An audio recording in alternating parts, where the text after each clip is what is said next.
అదే RTV app వార్తల్ని క్షణాల్లో చదివే అవకాశం ఉంటుంది. ఒక న్యూస్ పేపర్, ఒక టెలివిజన్ ఛానల్ మీ చేతుల్లో ఎప్పుడూ ఉంటాయి. अमृत काल का एक महत्वपूर्ण बजट है. हमें 5 साल का जो अवसर मिला है, आज का बजट हमारे उन 5 साल के कार्य की दिशा भी तय करेगा. और ये बजट 2047 जब आजादी के 100 साल होंगे, तब विकसित भारत का जो हमारा सपना है, उस सपने को पूरा करने की मजबूत नींव वाला बजट लेकर के हम कल देश के सामने आएंगे. हर देशवासी के लिए एक गर्व की बात है कि भारत बड़ी इकोनॉमी वाले देशों में सबसे तेज गति से आगे बढ़ने वाला देश है. गत 3 वर्षों में लगातार 8% ग्रोथ के साथ, 8% ग्रोथ के साथ हम आगे बढ़ रहे हैं, हम ग्रो कर रहे हैं. आज भारत में पॉजिटिव आउटलुक, इन्वेस्टमेंट, परफॉर्मेंस एक प्रकार से अपॉर्चुनिटी की पीक पर है. ये अपने आप में भारत की विकास यात्रा का एक अहम पड़ाव है. साथियों, मैं देश के सभी सांसदों से, किसी भी दल के क्यों न हो, मैं आज आग्रहपूर्वक कहना चाहता हूं कि हम गत जनवरी से लेकर के हम लोगों के पास जितना सामर्थ्य था, उस सामर्थ्य को लेकर के जितनी लड़ाई लड़नी थी लड़ ली. जनता को जो बात बतानी थी बता दी. किसी ने राह दिखाने का प्रयास किया, किसी ने गुमराह करने का प्रयास किया, लेकिन अब वो दौर समाप्त हुआ. देशवासियों ने अपना निर्णय दे दिया. अब चुने हुए सभी सांसदों का कर्तव्य है, सभी राजनीतिक दलों की विशेष जिम्मेवारी है कि हमने दल के लिए जितनी लड़ाई लड़नी थी लड़ ली.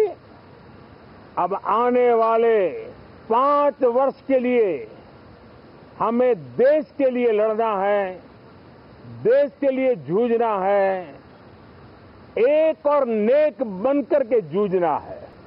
मैं सभी राजनीतिक दलों से भी कहूंगा कि आइए हम आने वाले 4 साढ़े 4 साल दल से ऊपर उठ करके सिर्फ और सिर्फ देश को समर्पित होकर के संसद के इस गरिमापूर्ण मंच का हम उपयोग करें. जनवरी 29 जब चुनाव का वर्ष होगा, आप उसके बाद जाइए मैदान में, सदन का भी उपयोग करना है कर लीजिए. वो 6 महीने जो खेल खेलने खेल लीजिए, लेकिन तब तक सिर्फ और सिर्फ देश के गरीब, देश के किसान, देश के युवा, देश की महिलाएं, उनके सामर्थ्य के लिए, उनको एम्पावर करने के लिए जन भागीदारी का एक जन आंदोलन खड़ा कर करके 2047 के सपने को पूरा करने के लिए हम पूरी ताकत लगाए. मुझे आज बहुत दुख के साथ कहना है कि 2014 के बाद कोई सांसद 5 साल के लिए आए, कुछ सांसदों को 10 साल के लिए मौका मिला, लेकिन बहुत से सांसद ऐसे थे जिनको अपने क्षेत्र की बात करने का अवसर नहीं मिला. अपने विचारों से संसद को समृद्ध करने का अवसर नहीं मिला, क्योंकि कुछ दलों की नकारात्मक राजनीति ने देश के संसद के महत्वपूर्ण समय को एक प्रकार से अपनी राजनीतिक विफलताओं को ढांकने के लिए दुरुपयोग किया है. मैं सभी दलों से आग्रहपूर्वक कहता हूं कि कम से कम जो पहली बार सदन में आए हैं, ऐसे बहुत बड़ी संख्या में हमारे माननीय सांसद हैं और सभी दल में है, उनको अवसर दीजिए, चर्चा में उनके विचारों को प्रकट करने का मौका दीजिए. ज्यादा से ज्यादा लोगों को आगे आने का अवसर दीजिए। और आपने देखा होगा कि पार्लियामेंट के नए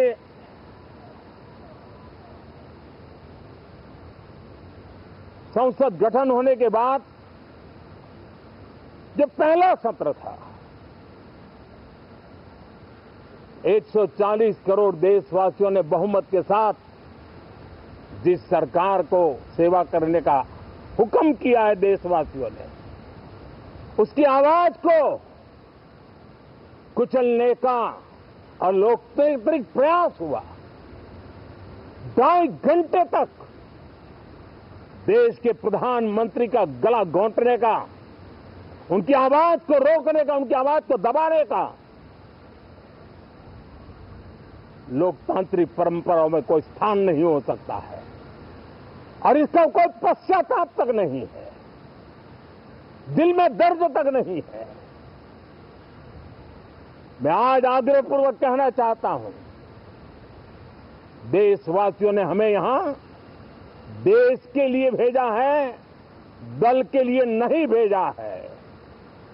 ये सदन दल के लिए नहीं, ये सदन देश के लिए है।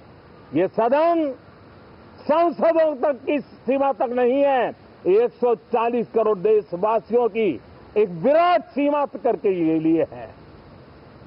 मैं विश्वास करता हूं कि हमारे सभी माननीय सांसद पूरी तैयारी के साथ चर्चा को समृद्ध करेंगे।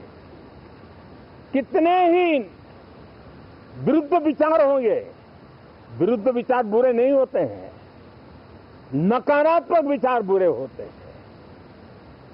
जहां सोचने की सीमाएं समाप्त हो जाती है, देश को नकारात्मकता की जरूरत नहीं है।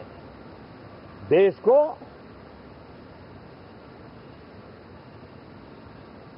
एक विचारधारा,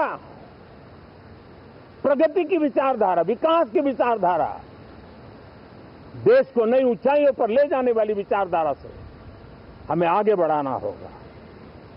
मैं पूरा ही आशा करता हूं कि हम लोकतंत्र के इस मंदिर का भारत के सामान्य मानवीय की आशा आकांक्षाओं को पूर्ण करने के लिए सकारात्मक रूप से उपयोग करेंगे। बहुत बहुत धन्यवाद साथियों। మరిన్ని వీడియోస్ కోసం ఛానల్ ని సబ్స్క్రైబ్ చేయండి, లేటెస్ట్ అప్డేట్స్ కోసం వాట్సాప్ ఛానల్ ని ఫాలో చేయండి అండ్ లింక్ డిస్క్రిప్షన్ లో ఉంది।